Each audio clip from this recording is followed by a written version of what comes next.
entitled Tech and Taste, a social-cultural exploration of Cebuano cuisine through the eyes of online consumers.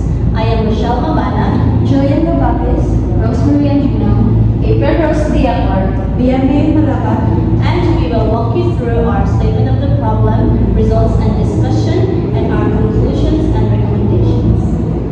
Social media like Facebook and TikTok have transformed how traditional cuisines are presented, discovered, and experienced online. As Cebuano dishes like Pusputuwa, Kinilaw, Puso, Nilalang, and Laboy gain visibility on these platforms, our online consumers are exposed to different representations that may shape how they perceive, value, and engage with these regional cultural heritage. However, limited studies have shown or examined how online consumers actually interpret these digital representations and how social media shapes their understanding of cultural identity and authenticity of Cebuano cuisines. Our study addressed this gap by exploring how online consumers perceive and engage with Cebuano cuisines on Facebook and TikTok. We sought to answer these following questions. First, how do online consumers perceive Cebuano cuisine as shown on Facebook and TikTok? Second, how do they perceive social media's effects on the cultural identity and authenticity of Cebuano cuisine? And lastly, how do digital platforms influence the way online consumers engage with Cebuano cuisine? We used qualitative descriptive design, gathering data from 12 participants aging from 18 to 35 years old in Cebu City through semi-structured interviews and analyzed data using Braun and Clark's thematic analysis. So for our next slide, results and discussion, our thematic analysis produced 4 major themes and 11 sub-themes. I'll walk you through the first two. So theme 1, discovering Cebuano cuisine through digital platforms. Participants described Facebook and TikTok as their primary sources for discovering traditional dishes through food blogs, cooking tutorials, and restaurant reviews. This exposure increased their curiosity about both familiar dishes like Pusputuwa, Kinilaw, and lesser-known ones like Laoy and Nilalang. Participants also saw these platforms as tools for promoting and preserving Cebuano food culture, especially in attracting tourists and tourists.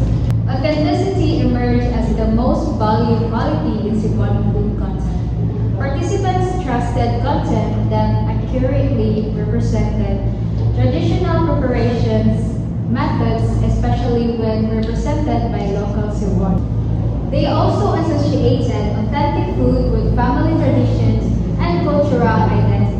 One participant shared that authentic Cebuano food is something passed through generation to generation. At the same time, participants were open to create modifications such as aesthetic, plating, or fusion versions, as long as the original identity of the dish remained recognizable. Our third tip is focused on how the consumer engaged with Cebuano food content online. The engagement was driven mainly by visual appeal, attract food photography, and creative editing encouraged the viewers to stop scrolling. Practical and relatable content, such as tutorials with accessible ingredients and honest review and pricing, also increased interaction.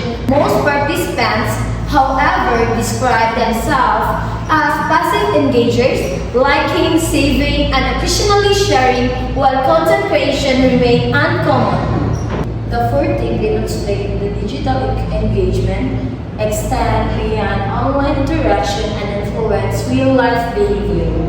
This is where digital engagement moved offline. Participants share that food content on Facebook and TikTok motivate them to actually try, cook, and seek out the traditional dishes. One participant even mentioned learning to prepare Kinilaw and Puso after watching online demonstration. Beyond behavior, repeated exposure to authentic content strengthens participant cultural pride and their sense of responsibility to help preserve Cebuano culinary heritage for future generations.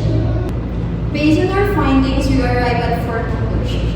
First is social media serve as an effective platform for discovering and promoting Cebuano cuisine, giving evenly served known dishes like laukoy and elara greater visibilities. Second is authenticity shape consumers' perception and trust in Cebuano food content.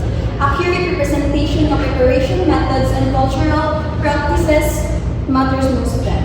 Third is visual appeal and content quality drive consumers' engagement, though most of the consumers remain passive viewers rather than active content creators. So fourth is online food content motivates real-life behavioral changes and deepens cultural appreciation, encouraging consumers not just to watch, but to try, cook, and help preserve Cebuano culinary traditions. Based on this conclusion, we recommend the following. For content creators, we encourage producing authentic, culturally respectful content that accurately presents Cebuano dishes and their significance with engaging visuals and storytelling. For local food businesses and tourism agencies, we recommended maximizing Facebook and TikTok to showcase authentic Cebuano cuisine to collaborating with local content creators to promote food tourism. For educators and cultural advocates, we recommended developing digital initiatives to promote Cebuano culinary heritage among younger generations. And for future researchers, we recommended including a larger and more diverse group of participants, exploring additional platforms such as Instagram and YouTube, and considering quantitatives or mixed method approaches to broaches insights. Thank you for your time and attention.